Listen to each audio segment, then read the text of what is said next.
All right, let's go ahead and jump into it. Yes, we've got some Skull and Bones gameplay. Kirk, I want to give it to you because I heard you were just taking a bath over on Reforged Gaming before we did this podcast. What do you think, and how is this game treating you, sir?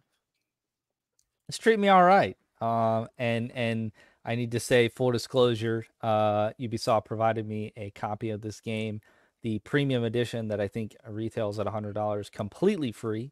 So bake that in, take my comments with a grain of salt. But the game is also completely free to play for 8 hours. And I would recommend that anyone that's interested do that before spending any amount of money on this game. There's absolutely no reason to go out and buy this game when you can play it for 8 hours, see for yourself if you like it.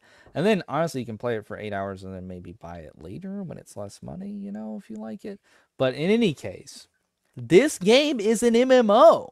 Like if I'm out on the open ocean and I come upon, Archimedes 347 or whatever in his big ship and I hail him and I'm like, "Hey, what's up, bro? Like you want to trade?"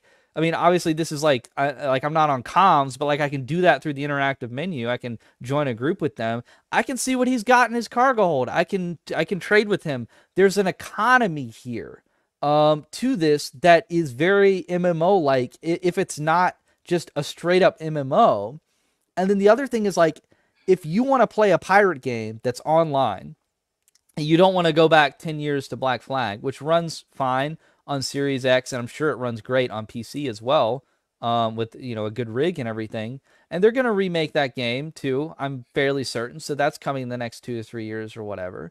But if you want to play an online pirate game where there's like stakes and like what you're going out and doing, there's progression to that and you're accomplishing things. And like this is the reason that people like online games, right, Brian? It's the collective, it's the cooperation, it's that you can interact with other people, but it's also that even when you're playing by yourself and doing things by yourself, like when you accomplish things, there's like a stakes or like some sort of context for that in the greater world or environment of that online game of like, oh, I went and did this thing and that means that I now have this resource or I now have this accolade and like only so many people have that or like whatever it is. Like it's not just, oh, I was playing this game by myself. I was playing Dark Souls 3 by myself at home and I beat this boss.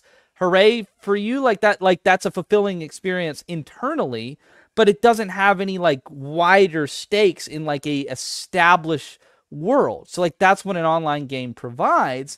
And so like if you want that with like a pirating experience, I don't know where else you're getting that other than this game. Because to be very clear, like I've seen a lot of comparisons to Sea of Thieves. Sea of Mhm. Thieves has like no progression. It's a session-based game. So if I play Sea of Thieves for 2 hours and then I log off, when I get back on, I get a new ship, I get a new crew. Like none of what I did before matters other than like maybe some money that I got and like cosmetics. Like there's no carryover progression. Whereas here, like you're looking at my ship right now in terms of the gameplay, like I have a smaller ship right now. I just leveled up my infamy rank to I'm a buccaneer now, and so I can go and make a better ship. But I'm actually gonna wait until I'm a brigand, and that means that I can make a more impressive ship, like that one that's on my right, maybe. And then I'll be in like a more imposing ship and can like rock up on some bigger, British fleet ships or French ships and like steal all their stuff and then go trade it. And so like I'm trying to get my reputation up. I'm going out and pillaging trade routes and little settlements and stuff and then doing like running smuggling deliveries and stuff for pirates, quests. This game has so many quests, like quest boards, bounty boards. Like this is the one game where the Ubisoft like laundry list of quests like actually makes sense. Like, oh, I'm gonna go over here and do that, and then on the way I'm gonna hit that thing, and then I'm gonna attack some ships on that route, so I have this resource to take over there. Like it all makes sense. And then once I increase my reputation, my infamy enough, I'll be able to make a bigger ship so I can, get bigger scores and take out on bigger ships out in the open or on these trade routes. And then when I get all the way up to Kingpin infamy rank, that means I can actually start taking over refineries and manufacturing plants and stuff for certain resources, and I can establish my own trade routes instead of just pirating and pillaging off of ones that already exist and stealing the resources from those ships. Now I'm churning out resources and money flow, and I'm building up my assets and my place in this economy. I can trade with other players. Like there's so many systems here that are very, very MMO like for a game that seems to be targeting like living room console gamers, or at least like a much more widespread casual audience. And I think that's like why people are bouncing off of it. But I would think for people that are interested in MMOs, like they should definitely give this game a shot. I think if you like MMOs and you like strategy sims and you also just like sort of action adventure gameplay, like that's sort of where this game collides in terms of those interests. If you check all three of those boxes, then this is a very unique experience that combines all three of those types of gameplay in a unique way so that you can experience that. And just like being a pirate is cool and fun, and like being more becoming more notorious and getting bigger ships is cool and fun. I love saying "R." Yeah, and I guess this is a point at the gameplay. Maybe we'll get there, maybe we won't. But like, I didn't have like new cannons on my ship yet. But like, I customized my ship. Like I got the resources to craft and make certain types of cannons. So like my broadside cannons are like a shotgun now. And so see that reticle, it's much more spread out on my screen now. And it really just lays in, like I get close up into them and just absolutely eviscerate the side of their hull when I rock up close to them. And then the cannons on my front, they're like sniper cannons, like they're long cannons. So I'll like see a ship off in the distance and I'm like, oh, I'm coming for you, buddy. So like I'm out of distance, out of range for them, right? But my cannon shoots really, really far. So I shoot like a warning shot like at them and like hit them. And so they're already at like 2/3 health by the time I get up next to them. We're actually getting into a fight because I've been sniping them with my forward cannons. Like the ability and the agency to customize that my ship in that way to actually change the gameplay and the action that I'm experiencing. Like that's really cool. And the ability to get these resources and actually have something tangible to take away from that in terms of a bigger ship to establish a bigger place in the economy and be a bigger player. I think that all that's really cool. And I do see other ships with people with higher ranks than me, like sailing past me. I'm like, oh, that guy's been doing some stuff, you know? So it has like that MMO feel of like you're decked out in like the super, you know, paladin armor or whatever. Like that's kind of what your ship is. And so like that's the carrot on the end of the stick with this game is cementing your place as like an established, accomplished person in this like MMO economy. And I don't know that people are really getting that. I think they're thinking like it's going to be an open world action adventure exploration game in the same vein as an Assassin's Creed game. And it's absolutely not. Like it's not offering that at all. And I think that's why a lot of people are pissed off. So they're like, what the heck is this? This isn't what I thought it was. No, it's not, but it's offering something else. And I think that that's getting treated completely unfairly and maligned when in fact it's actually really engaging. There's a lot of systems and hours of gameplay on offer here if you want it, if you want to be an actual pirate. It's like, why do people play Power Wash Simulator? It's work. Why do people play, you know, Mud Runner or Snow Runner? You're literally making deliveries. Like it's work. It's because some people find that type of thing gratifying.